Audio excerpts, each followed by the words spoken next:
ସକାଳୁ ଗାଧୋଇକି ଆସିଲା ବେଳକୁ ବଡ଼ ଥଣ୍ଡା ଲାଗୁଥିଲା। ମୁଁ ସେଥିପାଇଁ ଯାଇକି ଆମ ବାଡ଼ିଆଡ଼େ ଟିକେ ବୁଲୁଥିଲି, ମନଟା ବି ଟିକେ ଭଲ ଲାଗୁନଥିଲା। ସେଥିଲାଗି ଆମର ଏଇ ହରାଭରା ବାଡ଼ିରେ ଟିକେ ବୁଲି ଆସିଲେ ସବୁ ଟେନସନ୍ ଚାଲିଯାଏ। ସେଥିଲାଗି ମୁଁ ବୁଲୁଥିଲି। ତ ମୋର ଗୋଟେ ଜିନିଷ ପୁରା ଆଖି ପଡ଼ିଲା, ସେଇଟା ହେଉଛି କୋବି। କୋବି ତ କୋବି, ହେଲେ ଗୋଟେ କୋବି ଗଛରେ 2ଟା କୋବି ହେଇଛି, ଯେମିତିକି ମା ଛୁଆ। ତାପରେ ବୋଉ ଏଠି ଆମର ମଟନ୍ ନେଇ ଆସିଥିଲେ। ମୋତେ କହିଲେ ଟିକେ ତେଲ ଲୁଣ ହଳଦୀ ଦେ, ମୁଁ ଗୋଳେଇକି ରଖିଦେମି, କାହିଁକିନା ରାତିରୁ ସେଇଟା କାକି କରିବେ ମଟନ୍ଟା ଯେହେତୁ। ତାପରେ ମୁଁ ଏଠି ଗୋଳେଇ ଗାଳେଇକି ଦେଇଦେଲି ବୋଉକୁ, ବୋଉ ଗୋଳେଇ ଗାଳେଇକି ରଖିଦେଲେ।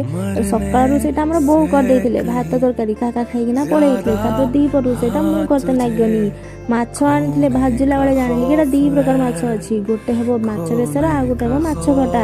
ପହଣା ମାଛକୁ ବେସର କରିଦେଲି, ମାନେ ଝୋଳ ଆମ୍ବୁଲ ଦେଇକି, ଆଉ ଶିଆ ମାଛଟାକୁ ଖଟା କରିଦେଲି। ତାପରେ ରାତି ବେଳକୁ ମୁଁ ସନ୍ଧ୍ୟା ବେଳକୁ ସଞ୍ଜ ଫଞ୍ଜ ଦେଇ ଆସି ଦେଖିଲା ବେଳକୁ ତ ମଟନ୍ଟା ଆମର କଷା କଷି ସରିଲାଣି। ଏବେ ଆମେ ଖାଇତେ ବସିମୁ। ଆପଣମାନେ ଯଦି ଖାଇବେ ଜଲ୍ଦି ଜଲ୍ଦି ଆସନ୍ତୁ।